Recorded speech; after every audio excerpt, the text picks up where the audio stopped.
you. Thank you.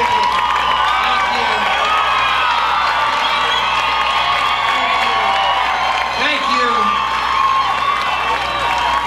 Thank you. Could we say again how much we've grown to know and love Pete Domenici and his service to New Mexico and the nation? Thank you, Pete.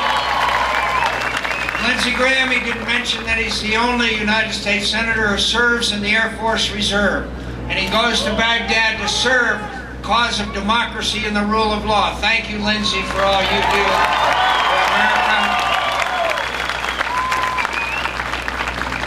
If I could just mention two 4th of July ago, a year ago, last 4th of July, Lindsey Graham and I were in Baghdad. Temperature was roughly 115 degrees. General Petraeus, by the way, that's when our young people are putting on 40 pounds of body armor and another 40 or 50 pounds of equipment. General Petraeus, one of the great leaders in American history, asked Senator Graham and I to attend a ceremony where 688 brave young Americans whose enlistment had expired re-enlisted to stay and fight for freedom for the Iraqi people. I have never been so moved. You know what they said to us? We're at that very moving ceremony where these young people could have gone home. Instead, they stay and fight, and afterwards they go home and said, let us win, let us win. Don't bring us home in defeat, in dishonor. Bring us home in victory. We will. They'll come home with victory and in honor, not in defeat. Senator Obama would have had us do. I see these hats in the crowd. Would our veterans please raise their hands so we can say thank you. Thank you for your service to our country. Thank you. We are grateful. You are the best of America, and I thank you for being here, my friends. And I want to say that we need to win New Mexico, my friends. We need to win on November 4th. And you're going to win here. We're going to bring real change to Washington. And how about that Governor Sarah Palin? Isn't she wonderful?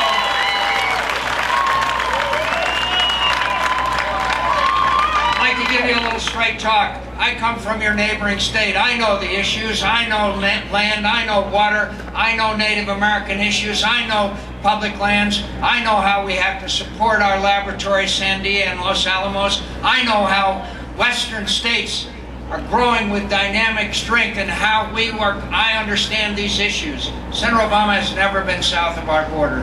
Senator Obama does not understand these issues. I do. I understand the future of this country. My friends, I'm proud to be of the West. I am proud. I will continue to understand the challenges we face. You know, it's been a long campaign. We've heard a lot of words, and after months of campaign trail eloquence, we finally learned what Senator Obama's economic goal is. As he told Joe the plumber back in Ohio, he wants to, quote, spread the wealth around. Spread the wealth around. Yesterday he said it again. He believes in redistributing wealth, not in policies that grow our economy and create jobs. Senator Obama is more interested in controlling wealth than creating it. He's on the far left lane of American politics. He's the most liberal senator in the United States Senate, so it shouldn't surprise you that his goal is to redistribute money instead of spreading opportunity. I'm going to create wealth for all Americans by creating opportunity for all Americans.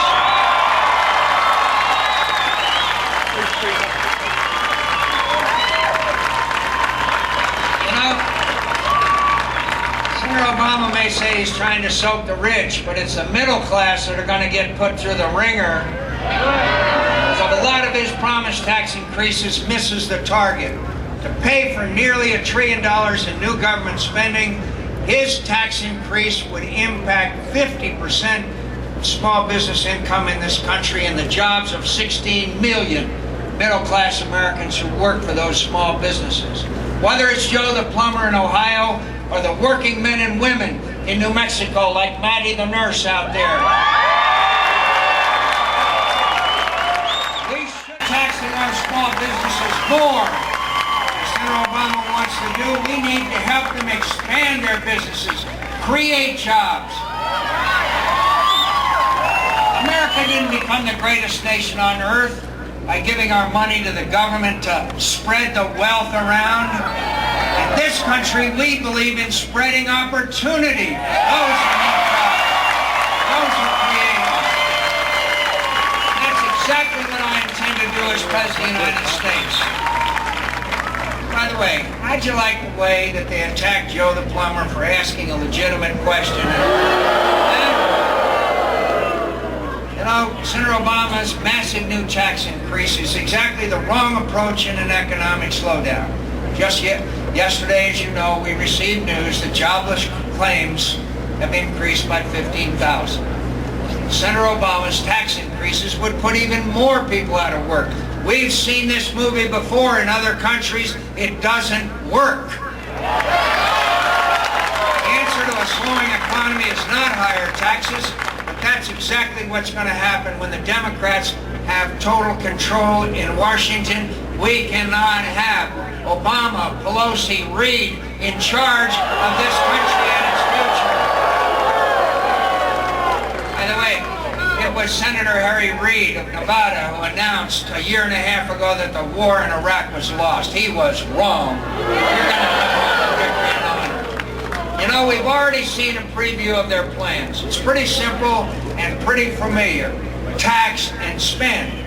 Barney Frank, chairman of a powerful committee. Here's what he said. They're going to, quote, focus on an immediate increase in spending.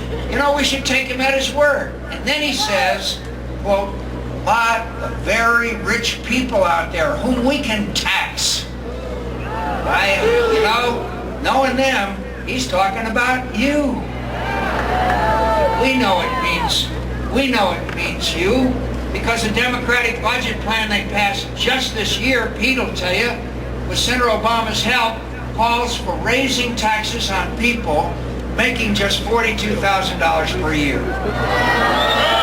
Senator Obama has voted 94 times for tax increases or against tax cuts. No wonder they think there are a lot of very rich people out here. Rich for Senator Obama and the Democratic Congress means change in your pocket.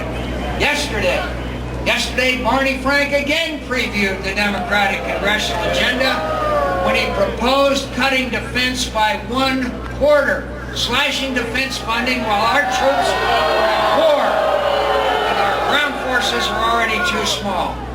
My friends, we can't do that. And we have to support our labs here, Sandia and Los Alamos, and the work that they do to defend in this nation, and I know you're proud of their work.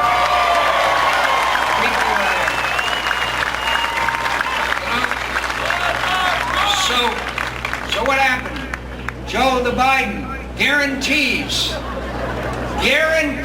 there will be an international crisis if Senator Obama is elected president. The Democrats answered the challenges we face is to lower our defenses and raise our taxes. That's not the vision I have for America. I want to strengthen our defenses and lower our taxes.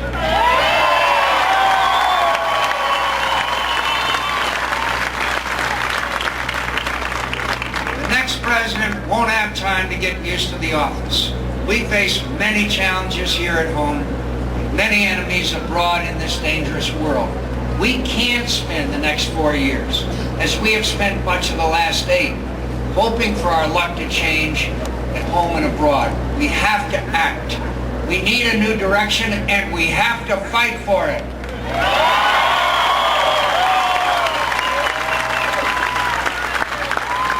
I've been fighting for this country since I was 17 years old, and I've got the scars to prove it.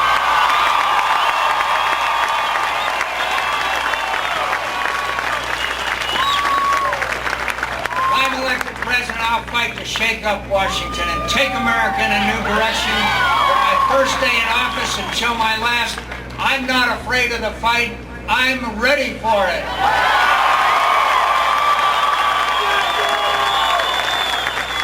I'm not going to spend $750 billion of your money just bailing out the Wall Street bankers and brokers who got us into